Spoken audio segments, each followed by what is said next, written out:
சிம்ம ராசிக்காரர்கள் உலகின் எந்த மூலையில் இருந்தாலும் இது நடந்தே தீரும் என்று சொல்லக்கூடிய வகையில் ஆகஸ்ட் மாதத்தில் என்னென்ன நிகழ்வுகள் நடைபெறப் போகின்றன, ஆகஸ்ட் மாதத்தில் கிரகநிலைகளின் அமைப்பை ஆராய்ந்து பார்க்கும் போது ராசியின் அதிபதியான சூரியன் ஆட்சி பலம் பெறுகிறாருங்க. சூரியன் மிக வலுவாக சந்திரனின் ஆட்சி வீட்டில் இருந்து விலகும் இந்த வேளையில் இது நடந்தே தீரும் என்று சொல்லக்கூடிய வகையில் என்னென்ன நிகழ்வுகள் அமைய போகின்றன, கிரகநிலைகளின் அமைப்பு என்னென்ன மாறுதலை ஏற்படுத்தி கொடுக்கிறது என்பதை சற்று விரிவாக பார்க்கலாம் வாங்க. சிம்ம ராசிக்காரர்களுக்கு அதற்கு முன் நாம் வசிக்கக்கூடிய இந்த பூமி இருக்கக்கூடிய இந்த பிரபஞ்சம் நமக்கு நன்மையை செய்யும், நல்லது எனது வாழ்வில் நடக்கும் என்ற நம்பிக்கை இருந்தால் உறுதியாகவே இந்த வீடியோவுக்கு லைக் செய்யுங்க, நம்ம சேனலை சப்ஸ்கிரைப் பண்ணிக்கோங்க, மற்றவர்களுக்கும் இந்த வீடியோவை ஷேர் பண்ணி விடுங்க. அது மட்டும் இல்லாம உங்களுக்கு கடவுள் நம்பிக்கை இருந்தால், கடவுள் இருக்கிறார் என்ற நம்பிக்கை இருந்தால் சிவப்பு கலர் ஹார்ட்டை கமெண்ட் பாக்ஸில் பதிவிடுங்க. கடவுள் இல்லை என்று சொல்லுகிறவர்களாக இருந்தால் ப்ளூ கலர் காட்டை கமெண்ட் பாக்ஸ்ல பதிவு பண்ணுங்க. பார்ப்போம் எவ்வளவு பேருக்கு கடவுள் நம்பிக்கை இருக்கு, எவ்வளவு பேருக்கு கடவுள் நம்பிக்கை இல்லை என்பதை நாம் தெரிந்து கொள்வோம்.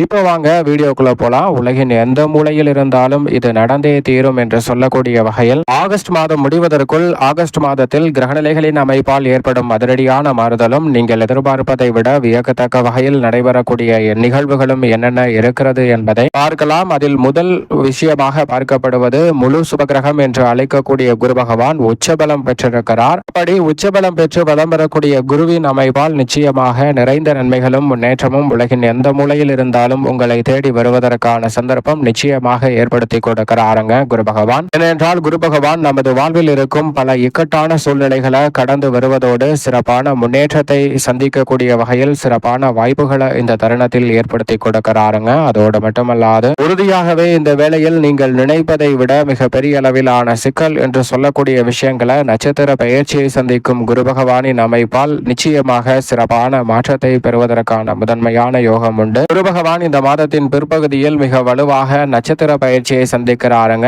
பூஷம் நட்சத்திரத்திலிருந்து ஆயிலியம் நட்சத்திரத்திற்குள் நுழைகிறார் குரு பகவான். குரு பகவானினுடைய இந்த மாறுதல் உறுதியாகவே மிக சிறப்பான மாற்றத்தை ஏற்படுத்தி கொடுக்க போகிறது. பெருமாளுக்குரிய நட்சத்திரத்தில் நுழையக்கூடிய குரு பகவானின் அமைப்பால் சிறப்பான வாய்ப்புகளும் நீங்கள் எதிர்பார்ப்பதை விட வசதி வாய்ப்பு மேம்படக்கூடிய நல்ல சந்தர்ப்பமும் அவை நேர்வழியில் கிடைப்பதற்கான முதன்மையான வாய்ப்பும் குருவின் அமைப்பால் உலகின் எந்த மூலையில் இருந்தாலும் உங்களை தேடி வரக்கூடிய நல்ல சந்தர்ப்பம் இந்த வேளையில் நிச்சயமாக உண்டு. அதோடு மட்டுமல்லாது இந்த தருணத்தில் மிக வலுவாக குருவின் பார்வை தனது சொந்த ராசியிலே பார்ப்பதனால் பல சிக்கல்களை விலக்கி சிறப்பான முன்னேற்றத்தை ஏற்படுத்துகிறார். அங்கு சனி பகவான் வலம் வருகிறாருங்க. சனி பகவானின் மீது குருவின் பார்வை பதியக்கூடிய வேளையில் சனியால் ஏற்படும் பல சிரமங்கள் நிச்சயமாக கட்டுக்குள் வரும். அதோடு மட்டுமல்லாது சனி பகவான் உறுதியாகவே குருவின் ஆட்சி வீட்டில் வக்ரகதியில் வலம் வரக்கூடிய இந்த வேளையில் பல்வேறு வகையான சிரமங்களையும் சிக்கல்களையும் விலக்கி உலகின் எந்த மூலையில் இருந்தாலும் பொருளாதார ரீதியான நிறைவையும் முன்னேற்றத்தையும் ஏற்படுத்தி கொடுக்கக்கூடிய முதன்மையான சந்தர்ப்பத்தை இந்த தருணத்தில் உருவாக்கி கொடுக்கிறாருங்க. பல்வேறு வகையான சிக்கல்களும் சிரமங்களும் இந்த தருணத்தில் விலகுவதோடு சிறப்பான முன்னேற்றத்திற்கான வாய்ப்புகள் நிச்சயமாக சனியின் அமைப்பால் உங்களை தேடி வருகிறது. நவ கிரகங்களிலே வலிமை வாய்ந்த இந்த இரு கிரகநிலைகளின் அமைப்பும் இப்படி இருக்கக்கூடிய வேளையில் மற்ற கிரகநிலைகளின் அமைப்பை பார்ப்பதற்கு முன் ஒரு சிறு கதை ஒன்றை பார்ப்போம். ஒரு வேடன் ஒருவன் இருக்கிறான். அந்த வேடன் தினமும் வேட்டையாடுவதற்காக காட்டுக்குள் செல்கிறான். இரவு வேளையில் அந்த வேடன் வேட்டையாட காட்டுக்குள் சென்றபோது ஒரு விலங்கும் அவனுக்கு கிடைக்கவில்லை. இப்படியே பல நாட்களாக வேட்டையாட முயற்சி செய்கிறான். அப்போது அவனுக்கு ஒரு இறை கூட கிடைக்காமல் மிகவும் வருத்தமடைகிறான். வருத்தமடைந்த அவன் அங்கு என்ன பண்ணுகிறான் என்று பார்த்தால் அவனுக்கு வேட்டையாடுவதற்கு வில்வித்தை சொல்லிக் கொடுத்த குருவை நோக்கி செல்கிறான். குருவிடம் சென்று நான் எவ்வளவுதான் முயற்சி செய்தாலும் என்னால் ஒரு மிருகத்தை கூட ஒரு விஷயத்தை கூட சரியாக வேட்டையாட முடியாத ஒரு சூழ்நிலையில் இருக்கிறேன், எனக்கு உதவி செய்யுங்கள் என்று குருவிடம் கேட்க குருவும் அடுத்த நாள் நான் வருகிறேன் என்று அவனுடன் கூட வருகிறார். அப்படி வரும்போதுதான் தெரிகிறது அந்த வேடன் வேட்டையாட வேண்டியவற்றை பார்த்தவுடன் வேகமாக ஓட ஆரம்பிக்கிறான். அப்படி ஓடும்போது அவன் வரக்கூடிய சத்தத்தை கேட்டு அந்த விலங்கு அங்கிருந்து ஓடிவிடுகிறது என்பதை குரு உணர்ந்து இன்றைக்கும் ஒன்றும் கிடைக்காது, வா சென்று விடலாம் என்று கூட்டிக் கொண்டு சென்று விடுகிறார். அடுத்த நாள் காலையில் அவனுக்கு வேட்டையாடுவதற்கு முன் நாம் எவ்வளவு பொறுமையாக பதுங்கி பதுங்கி செல்ல வேண்டும், புலியை போல் எப்படி நிதானத்துடன் நடக்க வேண்டும் என்ற நுணுக்கங்களை சொல்லி கொடுக்கிறாருங்க. புலி எப்படி வேட்டையாடும் என்ற விஷயத்தையும் சொல்லிக் கொடுத்து அதை போன்று நாம் வேட்டையாட வேண்டும் என்று அவருக்கு கற்பிக்கிறார். அடுத்த நாள் அவரை சரி செய்து விட்டோம், இனி நிச்சயமாக வேட்டையாடி விடலாம் என்று அந்த நபர் மீண்டும் தனியாக சென்று முயற்சி செய்கிறார். அப்போதும் அவருக்கு ஒன்றும் கிடைக்கவில்லை. மீண்டும் குருவிடம் வந்து உதவி கேட்க குரு அடுத்த நாள் அவனுடன் வர வேட்டையாடக்கூடிய விலங்கை பார்த்ததற்கு பிறகு மிகவும் பொறுமையாக சென்று அந்த விலங்கை குறிவைக்கிறான். அப்படி குறிவைக்கும் போது அதற்குள் அந்த விலங்கு அங்கிருந்து சென்று விடுகிறது. வேறொரு விலங்கை குறிவைக்கும் போது அது குறி தவறி சென்று விடுகிறது. அப்போதுதான் குருவிற்கு புரிகிறது, அவனுக்கு இருட்டில் சரியாக குறிவைக்கவில்லை.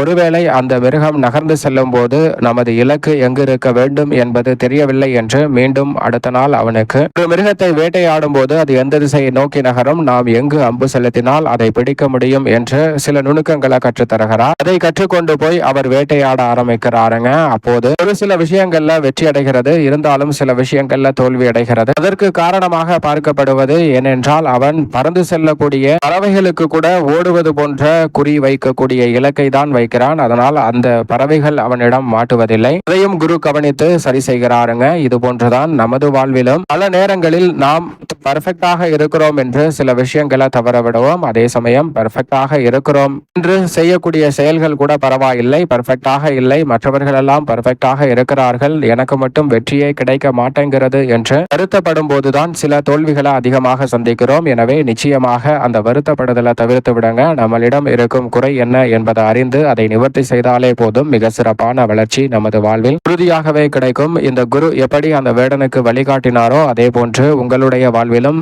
கிரகநிலைகள் உங்களுக்கு வழிகாட்டக்கூடிய வகையில் செயல்படுகின்றன. அதை சரியாக உணர்ந்து கொண்டாலே போதும், சிறப்பான மாற்றத்தை நிச்சயமாக உங்களுடைய வாழ்வில் உறுதியாகவே சந்திக்க முடியும். முதல் கிரகமான ராகு கேதுவை பொறுத்த வரைக்கும் சனியின் வீட்டில் ராகு இறுதி தருவாயில் வலம் வந்து கொண்டிருக்கிறாருங்க. அதே போன்று மோட்சக்காரகரான கேது சூரியனின் வீட்டில் இறுதி தருவாயில் வலம் வந்து கொண்டிருக்கிறார். முதல் கிரகமான ராகு கேதுவால் பெரிய அளவில் சிரமம் இல்லை, நிறைந்த மாறுதலை சந்திக்கக்கூடிய சந்தர்ப்பம் உண்டு. செவ்வாயின் அமைப்பை பொறுத்த வரைக்கும் சுக்கிரனின் ஆட்சி வீட்டிலிருந்து இந்த மாதத்தின் துவக்கத்திலிருந்து புதனின் ஆட்சி வீட்டில் இந்த மாதம் முழுவதும் வலம் வர போகிறார். எனவே மங்களக்காரகரான செவ்வாயின் அமைப்பால் பல முன்னேற்ற வாய்ப்புகள் இந்த தருணத்தில் உங்களை தேடி வரும். பல்வேறு வகையான மங்கள காரியங்கள் நீங்கள் நினைப்பதை விட கைகூடி வருவதற்கான நல்ல சந்தர்ப்பம் இந்த மாதத்தின் பிற்பகுதியில் நிறைவாக கிடைக்கிறது. அதற்கு முன்கூட்டியே திட்டமிடுங்கள். அனைத்து காரியங்களும் நிச்சயம் வெற்றிகரமாக அமையும் என்பதில் சந்தேகமே இல்லை. குரு பகவானுடன் இணைந்து வித்யாக்காரகரான புதன் சூரியன் போன்ற கிரகநிலைகள் முற்பகுதியில் வலம் வருகின்றன. பிற்பகுதியில் குருவை விட்டு இந்த கிரகநிலைகள் விலகி வலம் வரப் போகின்றன. அதே சமயம் இந்த மாதத்தில் 4 கிரகநிலைகள் ஒன்றாக இணைந்து கிரக கூட்டு சேர்க்கை யோகத்தையும் ஏற்படுத்தி கொடுக்கிறது. குரு, சந்திரன், சூரியன், புதன் ஆகிய கிரகநிலைகள் ஒன்றிணைந்திருக்கும் போது கிரக கூட்டு சேர்க்கை யோகம் மிக வலுவான முன்னேற்றத்தை சிறப்பாக உங்களுடைய வாழ்வில் அபரிவிதமாக ஏற்படுத்தி கொடுக்கும். சந்திரன் 12 இடங்களில் வலம் வந்தாலும் குரு சந்திர யோகம் உள்ளிட்ட யோகங்களை ஏற்படுத்தி கொடுப்பதால் சிறப்பான மாற்றம் நிச்சயமாக உங்களை தேடி வருகிறது. வித்யாகாரகரான புதனும் அல்லது அதிநட்பு கிரகத்தின் வீட்டில் நுழைய போகிறார். எனவே நீங்கள் நினைப்பதை விட பல நல்ல வாய்ப்புகள் இந்த தருணத்தில் எளிதில் கைகூடி வரப்போகிறது. சுக்கிரனை பொறுத்த வரைக்கும் நீட்சம் அடையக்கூடிய அமைப்பில் வலம் வருகிறாருங்க. சுக்கிரன் நீட்சம் பெற்றிருப்பதால் சில வீண் விரய செலவுகளை தவிர்க்க முடியாத சூழல் உண்டு. எனவே அதை முன்கூட்டியே திட்டமிடுவது உறுதியாகவே நல்லதாக பார்க்கப்படுகிறது. இப்படி நவ கிரகநிலைகளின் அமைப்பும் இருக்கக்கூடிய இந்த வேளையில் உலகின் எந்த மூலையில் இருந்தாலும் நீங்கள் நினைப்பதை விட பல நல்ல காரியங்களும் நல்ல வாய்ப்புகளும் நிச்சயமாக உங்களுடைய வாழ்வில் கிடைப்பதற்கான முதன்மையான சந்தர்ப்பம் உண்டு. உங்களிடம் இருக்கும் குறைகளை அடுத்தடுத்த வகையில் நிவர்த்தி செய்து முன்னேற்றத்தை பெறக்கூடிய நல்ல சந்தர்ப்பம் உறுதியாகவே தேடி வருகிறது.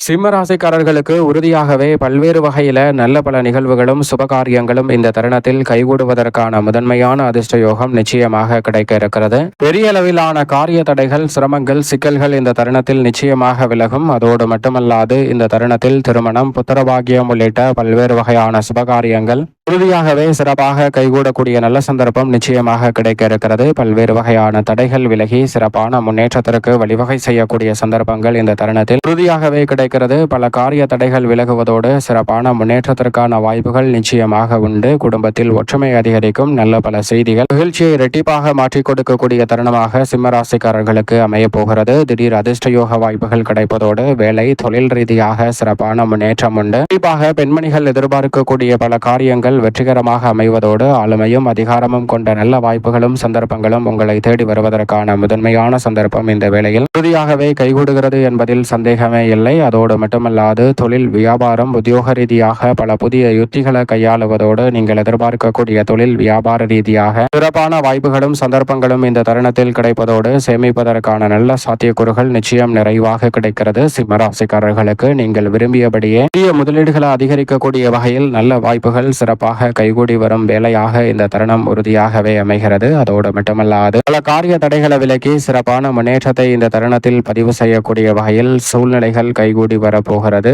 அதே வேளையில் இந்த தருணத்தில் சாதகமற்ற நிகழ்வாக முன்கோபத்தையும் அவசரப்படுதலையும் தவிர்ப்பது நல்லதாக பார்க்கப்படுகிறது. அதே சமயத்தில் இந்த தருணத்தில் ஆன்மீகம் சார்ந்த பணிகள் சிறப்பாக கைகூடி வருவதற்கான நல்ல சந்தர்ப்பம் நிச்சயமாக உண்டு. மேலும் இந்த தருணத்தை சாதகமாக மாற்றிக்கொள்ள இந்த ஆகஸ்ட் மாதத்தில் குலதெய்வ வழிபாட்டை மேற்கொள்ளுங்கள். நிறைந்த நன்மையும் முன்னேற்றமும் சிம்மராசிக்காரர்களாகிய உங்களுடைய வாழ்வில் சிறப்பாக கைகூடக்கூடிய முதன்மையான அதிர்ஷ்ட யோகம் இந்த தருணத்தில் உறுதியாகவே உண்டு என்பதில் சந்தேகமே இல்லை.